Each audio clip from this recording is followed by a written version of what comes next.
Well, first of all, I sit down, no joke, and I say, God, I don't even know how to pray. And sometimes I can't even pray for myself, and that's when I ask friends of mine or even family members, hey, can you pray for me? And prayer is so important. Sometimes it's not just praying things away either. Sometimes it's praying and fasting. Sometimes it's even talking with somebody and letting them know what you're going through. And maybe you get a gold nugget of wisdom or a practical thing that you could do differently. Or maybe it's just having someone else know that you're going through it and they check in with you every step of the way. Another thing though, an exercise that I do when I'm depressed is to write down the things that I'm still thankful for and make tiny goals.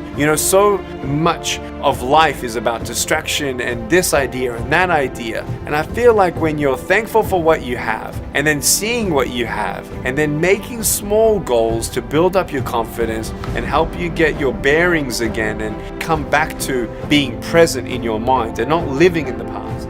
The world is a hurting place, and the world needs hope, and the world needs love.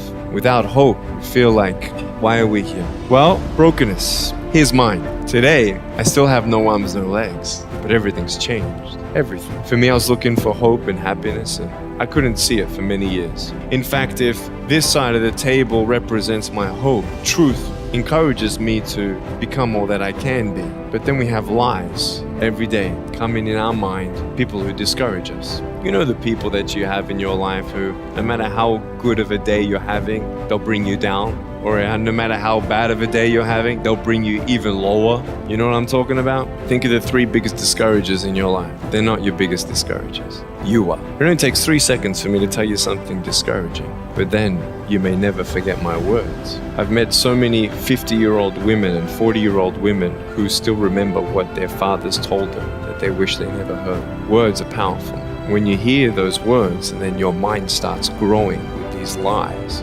When I'm 24 years old, 5-6 years ago, I was in California and I never met anybody else like me. When I was 10 years old, I wish I would have met somebody like me. Never did. Didn't get that miracle. But at 24, in California, I saw a little boy with no arms and no legs, 19 months old, just like me. I knew he was going to be bullied. I knew he was going to go through depression. I knew he would feel alone. I knew that he would get worried if he's ever going to have a girlfriend and so on and so on. I got the father to bring him up on stage in front of 2,000 people and everyone was crying. And it was a materialization of when you don't get a miracle, you can be a miracle for someone else. I am not a superhero. I go through ups and downs. So do you. But take one day at a time. And if you haven't found that peace of knowing who you are and why you're here and where you're going when you're not here, for me, I want you to know that's how I've overcome. I don't have any walls. My book's called Life Without Limits. And what will be?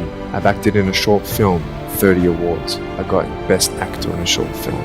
And my joy is not dependent on my circumstance. And so through my book, Life Without Limits, in the first chapter, if you can't get a miracle, become one, came from the principle that I learned as a child of when you don't have a friend, be a friend. I used to think, well, God, why can't you just separate the clouds of this storm away? Why can't you just take me out of this, place that I'm in and change my circumstance? But I realized in my life that if God doesn't change the circumstance, He'll use the circumstance. No one knew what kind of life I would be able to live, and I never thought that I'd be able to do a double degree in accounting and financial planning. I never thought that God would be able to use me without arms and legs to be His hands and feet. I don't understand God. In Jeremiah chapter 29 verse 11, when my mum and dad said that God had a hope plan in the future, a plan to prosper me and not to harm me, I didn't understand that. Maybe that might be offensive to you right now if I say God is perfect and He never makes a mistake, if maybe you just lost a loved one or you're in a circumstance that does look harmful.